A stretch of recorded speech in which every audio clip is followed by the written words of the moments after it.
सभी को जय सिया राम। आज जय मंगलवार श्री है राम। और सभी को मंगल कामनाओं के साथ आज हम लोग चर्चा करते हैं। तो आज भी अयोध्या कांड के ऊपर आधारित दो वक्तव्य या दो उद्बोधन आज हम लोग आपके सामने रखेंगे, जो बहुत नई दिशा देगा, आप लोगों को सोचने के लिए अवश्य मजबूर करेगा। सबका अपना अपनी दृष्टिकोण है, अपनी अपनी दृष्टि है। और इसीलिए गोस्वामी जी खुद कहते हैं, हरि अनंत हरि कथा अनंता या रामायण सतकोटि अपारा। इसको वर्णन करना अपार है, कभी वर्णन इनका पूरा नहीं हो सकता है। तो सबसे पहले मैं निवेदिता निवि जी से निवेदन करती हूँ, देखिए कितने सारे निव हो गए कि वो अपना उद्बोधन सभी के सामने रखें और सब लोग बहुत ध्यान से सुनिएगा, क्योंकि बहुत सुंदर ढंग से उन्होंने जो भी कहा है, बहुत सुंदर ढंग से कहा है। स्वागत है निवेदिता जी। जय सिया राम आप सभी को, और बहुत बहुत आभार विनीता जी, आपने ये अवसर दिया। और आप सबको मेरी नन्ही सी लेखनी पसंद आई, बहुत अच्छा लगा। तो मैं सीधे से अपने विषय पर आ जाती हूँ, जो उस दिन हम लोगों ने बात की थी। अक्सर बड़े छोटे छोटे पल हम लोगों से अनदेखे रह जाते हैं। तो मेरी लेखनी ने आपकी प्रयास। आवाज बहुत धीरे आ रही है। निवेदिता जी, मेरी। आवाज नहीं आ रही है, आप डायरेक्ट बोलिए तो अधिक स्पष्ट आएगी। हम्म, आप बोलिए। अब आ रही है आवाज? हाँ, आ रही है। थोड़ा सा वॉल्यूम, थोड़ा सा बढ़ा लीजिएगा, अपना वॉल्यूम भी, बोलने का भी। ठीक जी। से। मेरी तरफ से तो मैक्सिमम है। नहीं, आप थोड़ा सा, थोड़ा आप बहुत सॉफ्ट स्पोकन है दरअसल, तो थोड़ा सा लाउड हो जाएंगी तो सबको सुनने में आएगा। आप माइक थोड़ा पास कर लीजिए, शायद उससे होगा। पास है वो, काफी पास है, उससे ज्यादा पास। तो चलिए मैं आरंभ कीजिए निवेदिता जी, मैं यही कह रही थी, बड़े हम लोगों से बड़े छोटे छोटे पल अनदेखे से रह जाते हैं। तो मेरी लेखनी ने एक प्रयास किया है, उसके एक पल में दस्तक दिए झांकने का प्रयास किया है। और ये पल है भरत और मांडवी के जीवन का। मांडवी जिनके बारे में हम लोग बहुत कम चर्चा करते हैं, लेकिन बहुत उसकी सुदृढ़ हस्ताक्षर है रामचरितमानस की। और रिश्तों की भी बात इसमें है, और शीर्षक इसका हमने दिया है अस्तर। देखिएगा।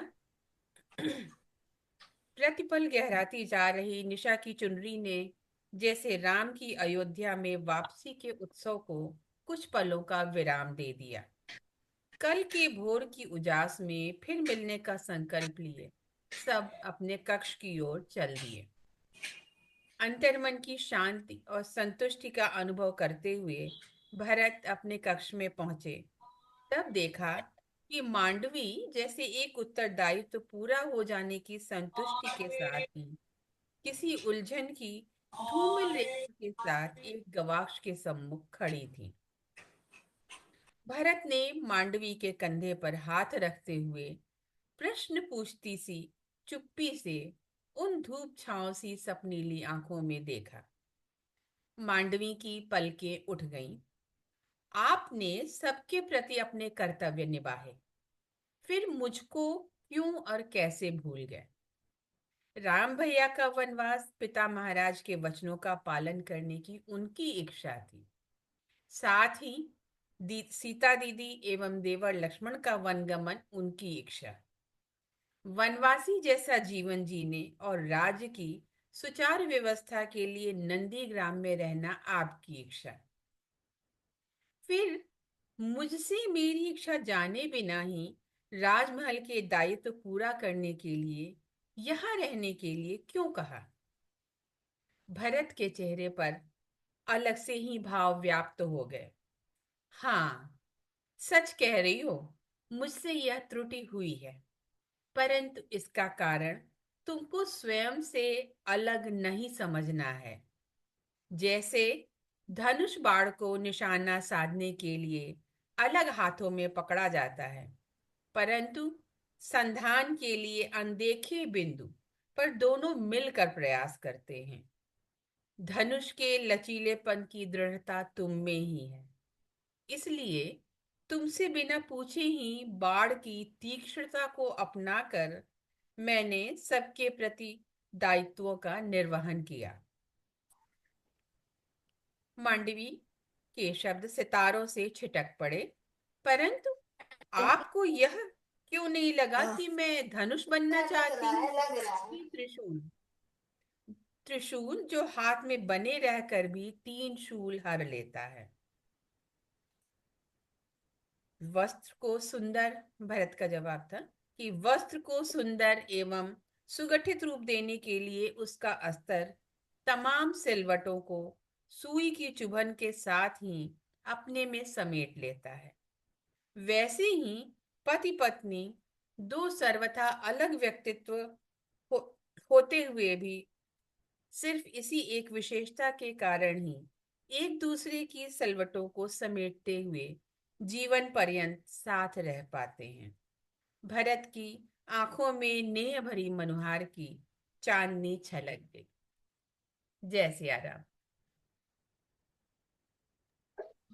बहुत सुंदर, बहुत सुंदर। बहुत सुंदर, बहुत सुंदर। जितनी बहुत सुंदर। सुंदर।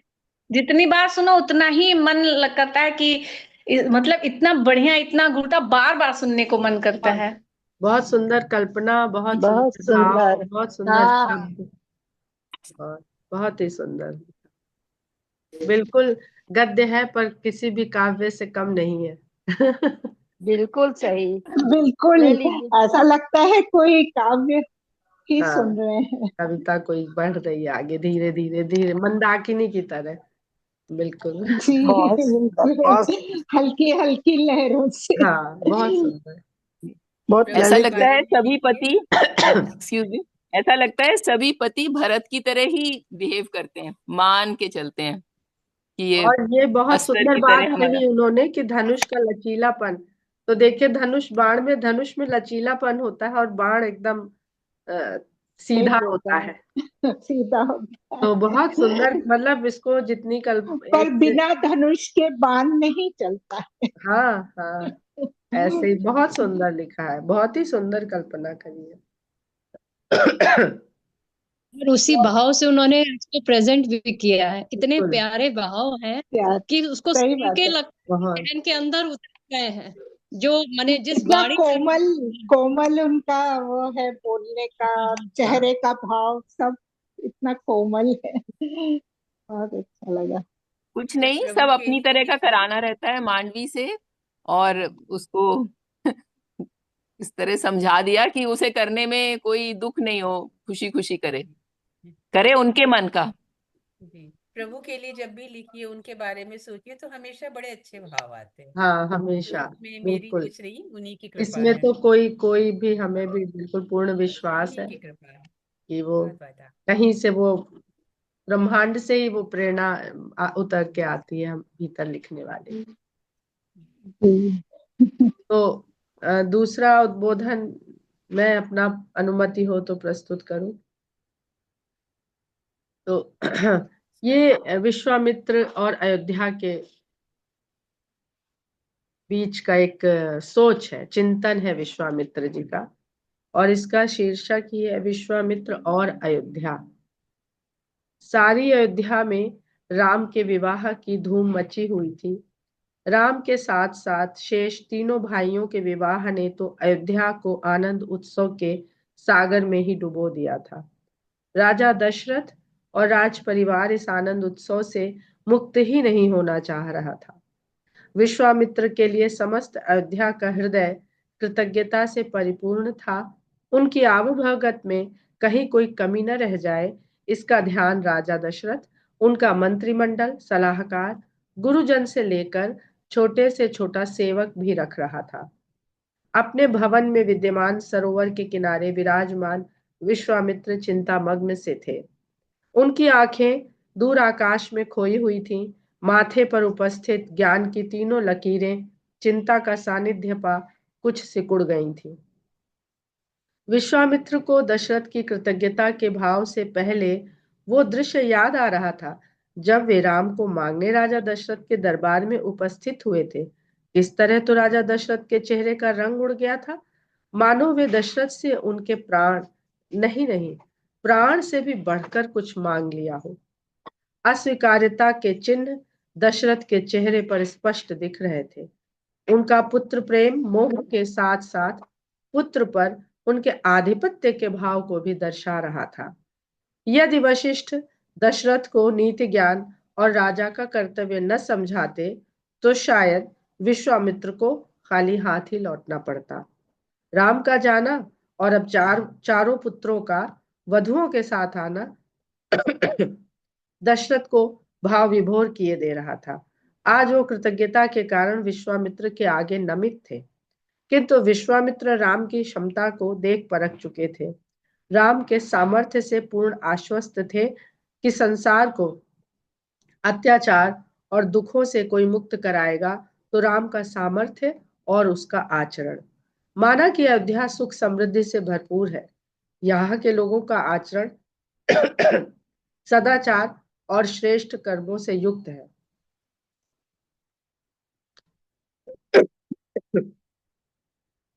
किंतु संपूर्ण धरा पर तो ऐसा ही वातावरण नहीं है।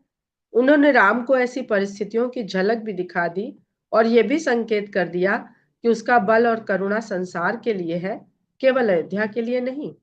पर अयोध्या में घूमते फिरते उन्हें अयोध्या वासियों की इच्छा का भी संकेत मिल चुका है। प्रजा चाहती है कि राम अब विवाहित है, अतः उन्हें अयोध्या का राजा बन जाना चाहिए।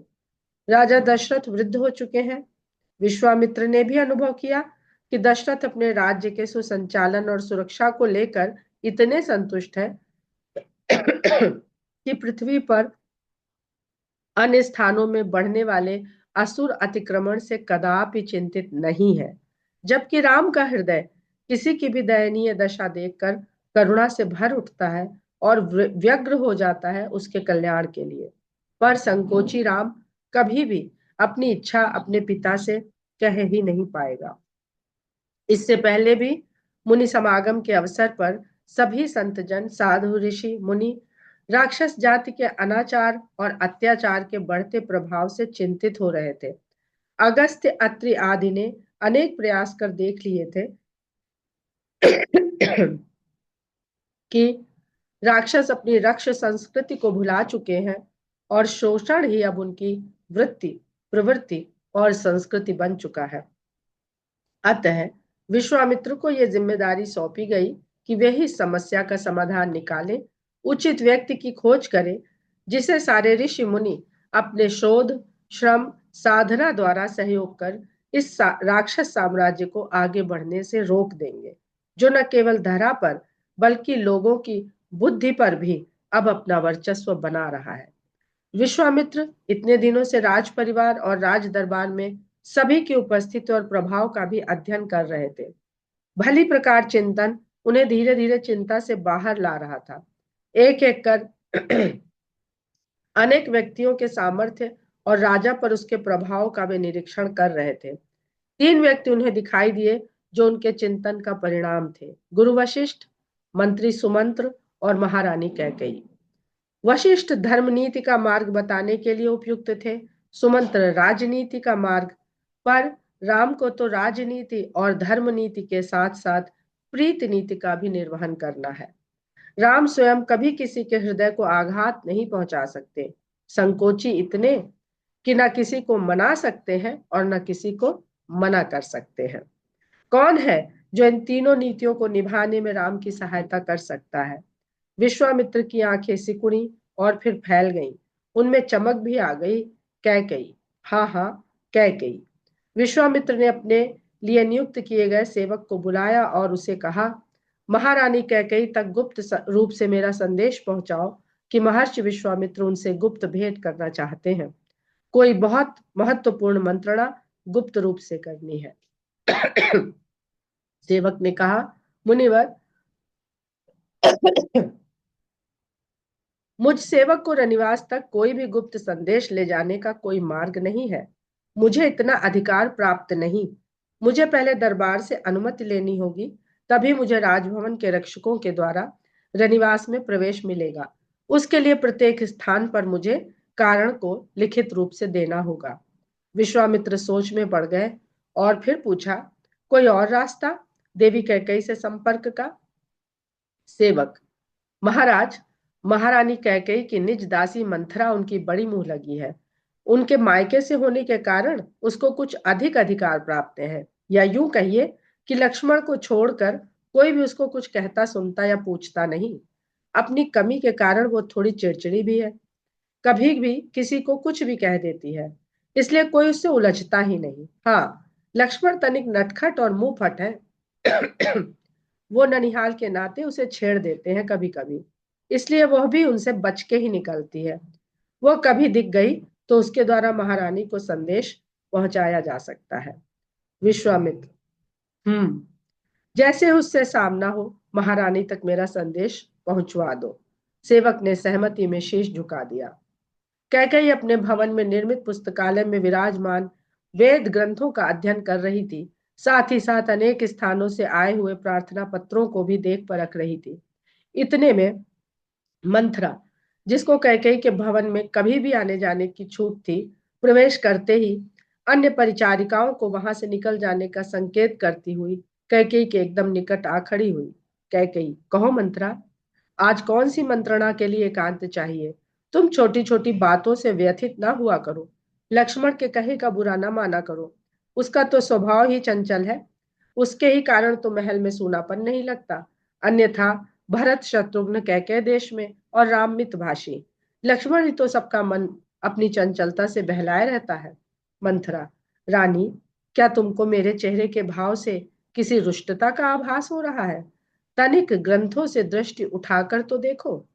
कैकेयी ने देखा तो मंथरा के चेहरे पर ऐसा गांभीर्य भाव देखा जो पहले कभी नहीं देखा था। कैकेयी, बात क्या है सखी? मंथरा, महर्षि विश्वामित्र आपसे किसी गुप्त मंत्रणा के लिए भेंट करना चाहते हैं, और इस सूचना लिए ब्रह्मर्षि ने मंथरा को चुना है। ऐसा दबदबा है मेरा रघुवंश में, और ये आपके स्नेह के कारण। इतना कहते कहते मंथरा के झुके हुए शरीर में भी एक अकड़ दिखने लगी। कैकेयी विचार करने लगी, मुनि के आगमन का मंतव्य पूर्ण हुआ, अब उनका अपने गंतव्य की ओर प्रस्थान का समय है। ऐसी क्या बात है जिसके लिए मुनि मुझसे मिलना चाहते हैं, वो भी गुप्त रूप से? कैकेयी, उन्हें उनकी सुविधा से मेरे अध्ययन कक्ष में ही ले आओ। मैं उनसे भेंट करके ही इस कक्ष से बाहर निकलूंगी। महाराज भी पूछे तो कहना कि मैं किसी नीति ग्रंथ के अध्ययन के लिए एकाग्रता और एकांत चाहती हूँ। और हाँ, मुनि को मेरे बगीचे के मार्ग से लाना। वो सरोवर के साथ साथ घने झुरमुटों के बीच से मार्ग है। वो मेरा निजी विहार स्थल है, उस पर कोई आ जा नहीं सकता। कैकेयी और विश्वामित्र आमने सामने आसन पर विराजमान और मध्य में ग्रंथों का अंबार, जैसे सारी नीतियां निकलकर दोनों के मस्तिष्क में विचार बनकर समा गई हों। विश्वामित्र के स्वर से कक्ष की नीरवता भंग हुई। विश्वामित्र, देवी, आपका अयोध्या और विश्व की स्थिति के बारे में क्या दृष्टिकोण है? विश्वामित्र कैकेयी और राम के बीच संबंधों की प्रगाढ़ता परखना चाहते थे। कैकेयी, मुनिवर, राम जब से आपके साथ समय बिताकर वापस आया है, कुछ अनमना सा रहता है। मुझे लगा कि बिना मेरी आज्ञा सहमति के उसने विवाह कर लिया है, इसलिए उसके मन में संकोच है, क्योंकि कभी मैंने लाड़ में कहा था कि राम की वधू तो मैं ही चुनूंगी। इसलिए मैंने उसे इस भाव से मुक्त हो जाने के लिए सीता को बहुत लाड़ दुलार के साथ अपनाया।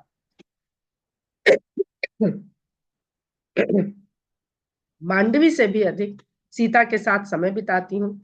पर एक दिन मैंने राम से पूछ ही लिया कि उसकी अन्य मनस्कता का कारण क्या है। तब राम ने मुझे बताया कि आपके साथ वन आश्रम के जीवन को निकट से देखने के बाद से उसे अयोध्या का ये सुख सुविधा पूर्ण जीवन रास नहीं आ रहा। उसका चित्त सदा लोगों के कष्टों, अभावों और असुरक्षा को लेकर चिंतित रहता है। और राम ने ही मुझे बताया कि माँ, संसार अयोध्या नहीं है। संसार में तो बहुत अत्याचार, दुराचार, शोषण और ताड़ना है। हम अपने आसपास के जीवन को ही जीवन क्यों समझते हैं? इतना कहकर वो चुप हो गया। किंतु मुझे समझ आ गया आपके प्रश्न का तात्पर्य भी और उपाय भी। कहिए मुनिवर, मेरे लिए क्या निर्देश है? आपका मंतव्य विश्व के कल्याण का ही होगा, क्योंकि आप हैं ही विश्व के मित्र, विश्वामित्र। विश्वामित्र। देवी, राम की लोकप्रियता ऐसी अलौकिक है कि जो भी उसे देखता है उसका हो जाता है। फिर अयोध्या वासियों के बारे में क्या कहूं? प्रजा के बीच महाराज की वय को लेकर चर्चा है और प्रजा के मन में राम को अपने राजा के रूप में देखने की इच्छा प्रगाढ़ हो रही है। मैं जानता हूं कि राम की सामर्थ्य अयोध्या के लिए नहीं, सारे विश्व के कल्याण के लिए है, पर राम का संकोची स्वभाव उसे अपनी इच्छा उजागर नहीं करने देगा और उसका संयम न ही कर्तव्य से विमुख होने देगा। उसके सामर्थ्य और शक्ति को विस्तार देना होगा, महारानी कह गई। उसकी करुणा जगत भर के लिए है। राम को संसार को सौंप दीजिए, शेष वो स्वयं कर लेगा। इतना कहकर विश्वामित्र मौन हो गए। कुछ क्षणों पश्चात बोले, ये आप कर सकती हैं, बल्कि आप ही कर सकती हैं। कुछ ऐसा कीजिए कि प्रीति की रीत भी निभ जाए और परमार्थ की नीति भी। कैकेयी, आपका विश्वास पूरा होगा मुनिवर। इस रीति नीति के निर्वहन में कैकेयी को अपनी प्रीति का भी उपयोग करना पड़ा तो वो करेगी, चाहे निभा कर चाहे बिसरा कर। विश्वामित्र आश्वस्त हो जिस मार्ग से आए थे उसी मार्ग से अपने भवन के लिए निकल गए। कक्ष में कैकेयी और मंथरा ने इस लोक हिताय कार्य की रूपरेखा बना ली। मंथरा कैकेयी के भवन से कुछ और सीधी होकर बाहर निकली और फिर राजमहल के गलियारों में विलीन हो गई, ताकि शीघ्र ही अपनी वक्रता के साथ प्रकट हो सके। धन्यवाद।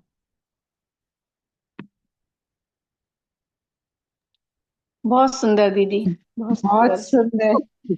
ऐसा लगता है जैसे सुनते सामने रहो। देख रहे हो नाटक में। हाँ इतना अच्छा लिखा है। तो उसको हम लोग विजुलाइज बहुत कर ले रहे थे कि हाँ, कैसे करके करा, क्या किया। बड़ा अच्छा, बहुत बढ़िया। बहुत ही अच्छा, बहुत ही ये अच्छा विनीता ऐसा जी। कहीं लिखा है। हेलो विनीता जी, जी, ये प्रसंग कहीं लिखा है कि विश्वामित्र जी के कैसे मिले?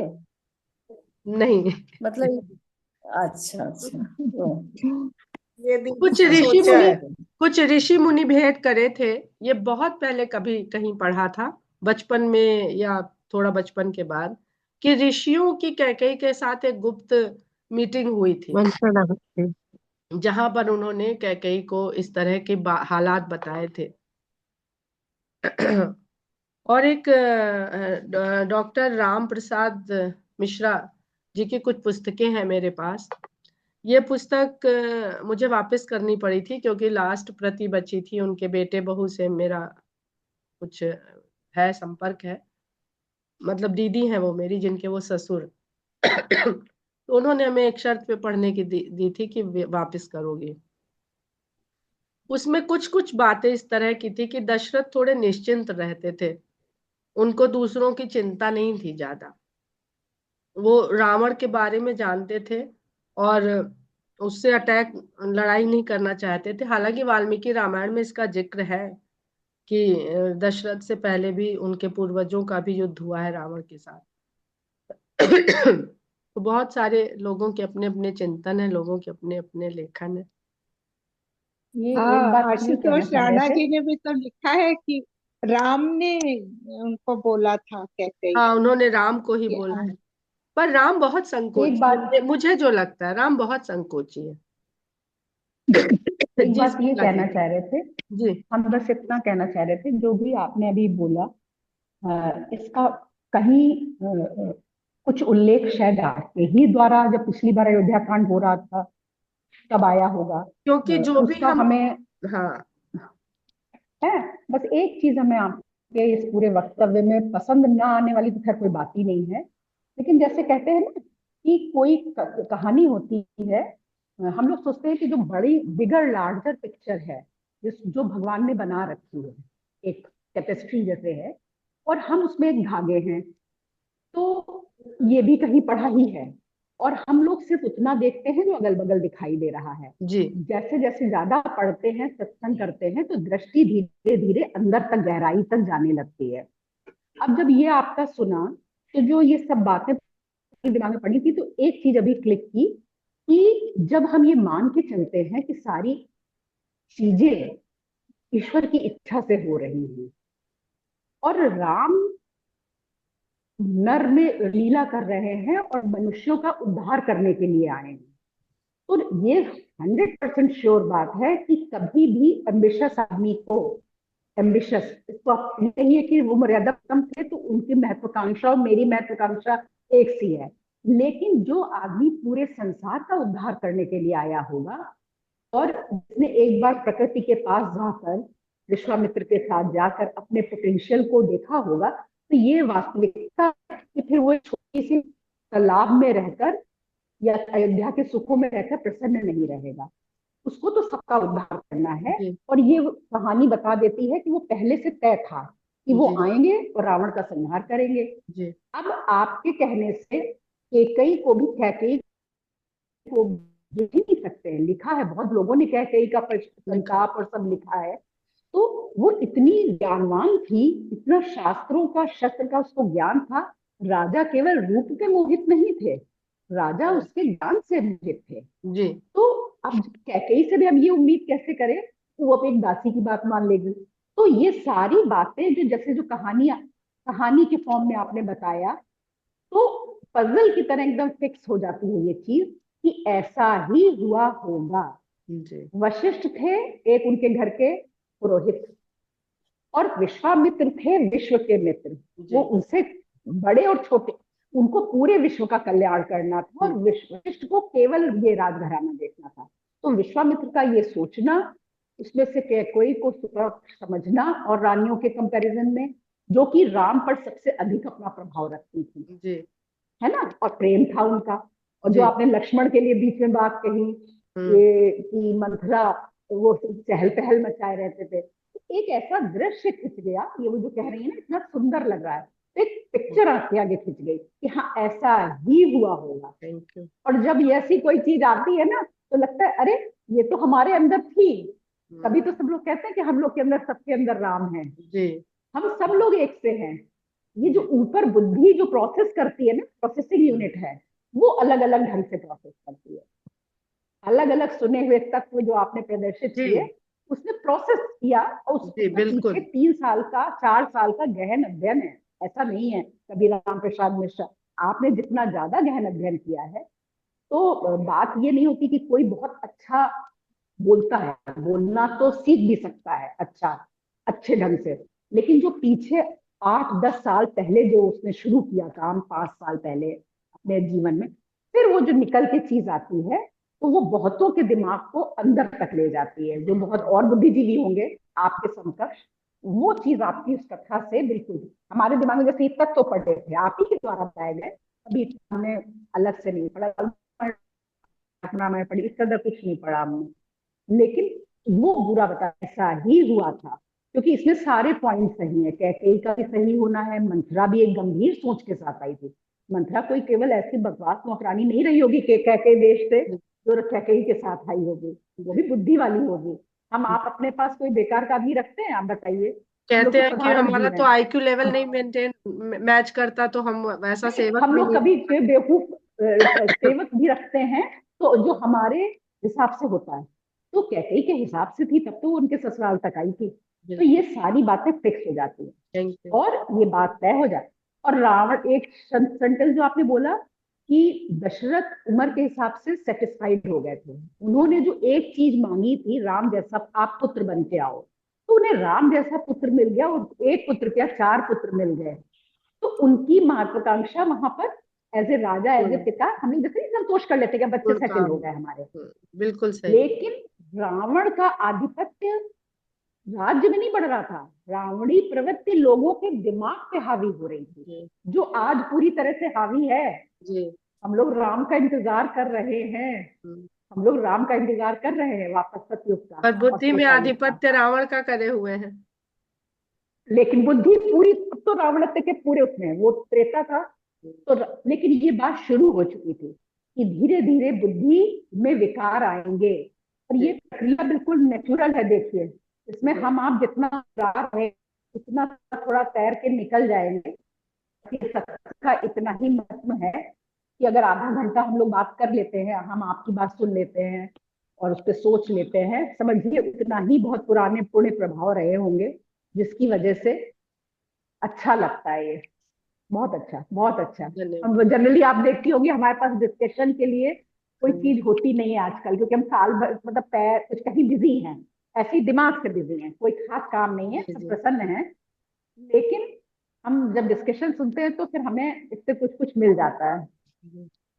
चलिए, बहुत अच्छा, धन्यवाद, बहुत बहुत अच्छा। प्रभु की कृपा है। और गोस्वामी जी ने कहीं भी कैकेयी को सीधे सीधे उनको अच्छा नहीं बताया है, डायरेक्टली इनडायरेक्टली उन्होंने जो भी कहा है वो हमारे समझने का है, क्योंकि राम ने हर बार कैकेयी से एकांत में भेंट करी है, अलग से मिलते हैं, वो सबके सामने नहीं मिलते, ये गोस्वामी जी लिख जाते हैं।